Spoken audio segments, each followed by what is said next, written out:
All right, welcome to the Codex Cantina. It has been 3 months or so since we've done a tag. We don't do tags very often. We did the intro tag. This week, we didn't have much on the docket, so I figured, hey, let's try a tag. We don't do these very often, and they're kind of fun. I have fun with these types of videos, to be honest. I'll have to be honest, I cheated and did this with my wife. Okay, I got to be honest, too.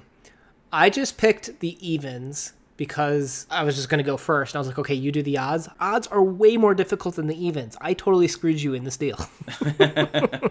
No, it was fun. I enjoyed it, actually. Now, before we go through these, I just went with like the first answer that came to my head. Like, I didn't sit there and noodle on it. Like, what was your strategy for how you answered? Oh, I pondered. I pondered and thought and Googled, and my wife and I discussed. Yeah, and I'm going to try and do this right. I don't know how to tag people or if I'm even doing this correctly, but I don't care. We're having fun with this. Today is the alphabet soup. N is for novella, where a lot of the questions didn't have to do with novella. I didn't know if all of them were supposed to be about novellas of N or just that one question, because it doesn't make sense. Oh, maybe that's what it is. Maybe that's what it is. Maybe these were all supposed to do with novellas, and I cheated. Okay, so that's probably what I didn't understand.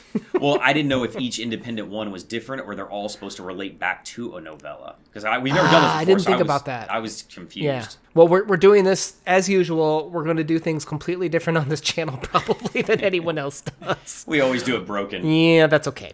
N is for novella, the last good one you read. Any guesses as to what I wrote?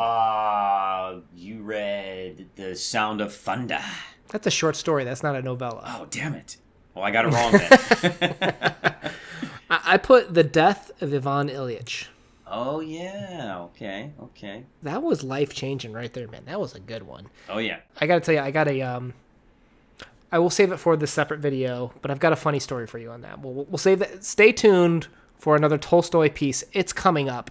I got a funny story for you. All right, so number 2 is N is for Neighbors, a work of fiction focused on, or at least largely concerned with neighbors.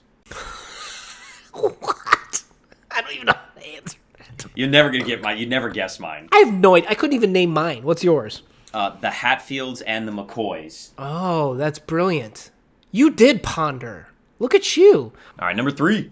N is for name, a writer you'd recommend whose first and last name starts with N. My answer?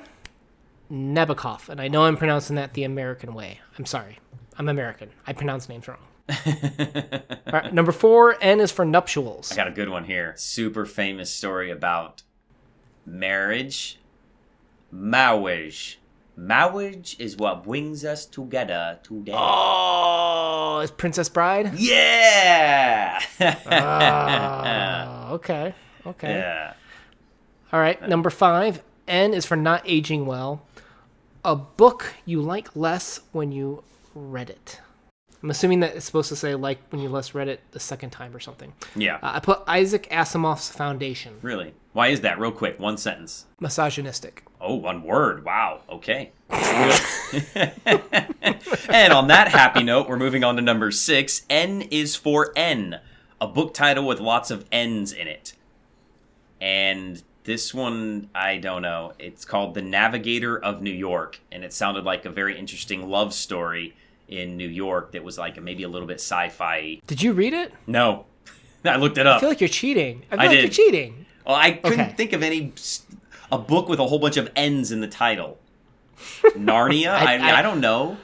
The odds were way harder than the evens. I'm sorry. You got the rough end of the stick here. Number 7. Yeah. A book you keep changing your mind about whether you want to read or not. On the come up. I'm currently reading it, and it's not for me. This is not written. This is not my target audience. I'm branching out. I'm trying some young adult. Some of it's working for me, like the Scythe. I love Scythe. On the come up, not working for me, and maybe not sure I'm going to make a video on that. But all right. Number 8. N is for Nitpick, some small literary writing or book related thing that drives you around the bend. What do you think I put? Historical fiction, because you always say it's dated. I do always say it's dated. I do like historical fiction. I don't mind things being dated. I just think it's important to point out. But no, I hate that. I don't mind cliffhangers, but I hate when a book, every single chapter is a cliffhanger. Mm-hmm. That's cheap. That drives me nuts.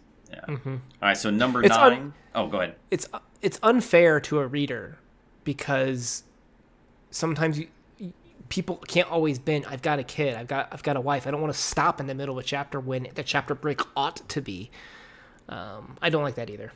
N is for next to nothing. A book you read as an adult you can barely remember a blessed thing about. The Catcher in the Rye. I remember the themes. I remember the themes. I remember why I like it. I couldn't tell you what the character did throughout the entire story, but I remember why I like it and why I think it's important. Couldn't tell you a damn thing that happens. I guess that's good and bad. It left a nice impression, but it's left a wonderful book. Wonderful book. N is for New Zealand. A book or writer you'd like to read from there. All right, so I had to cheat and look this one up.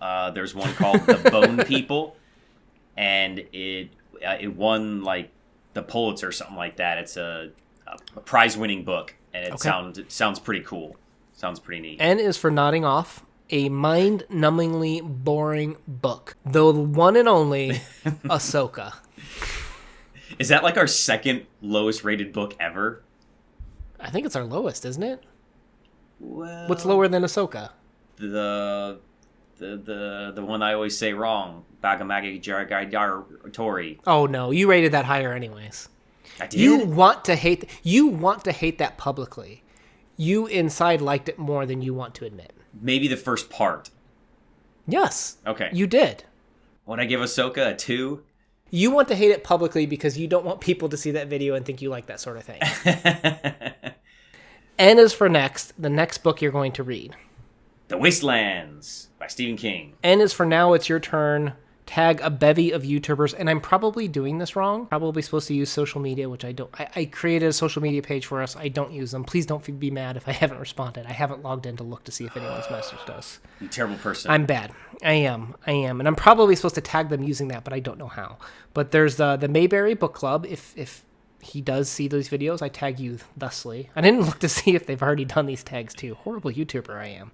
And Michael Nip, a wonderful good gentleman that we've met on YouTube that I think creates wonderful content, and that we'll link to their channels below for you guys to check out. I think Mayberry Club creates stuff that I would like to read but maybe haven't gotten around to.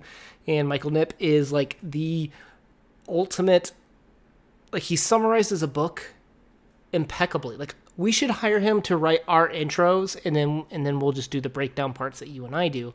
We could never write an intro as good as this guy. So we could do a collab with him. I've messaged him and asked him about that, but stay tuned for that, and please check out those people if you haven't yet. And if they may or may not see this video, but if you do, please consider doing this tag. They are fun to do. So with that, Una out. No. Nout. Now. Peace.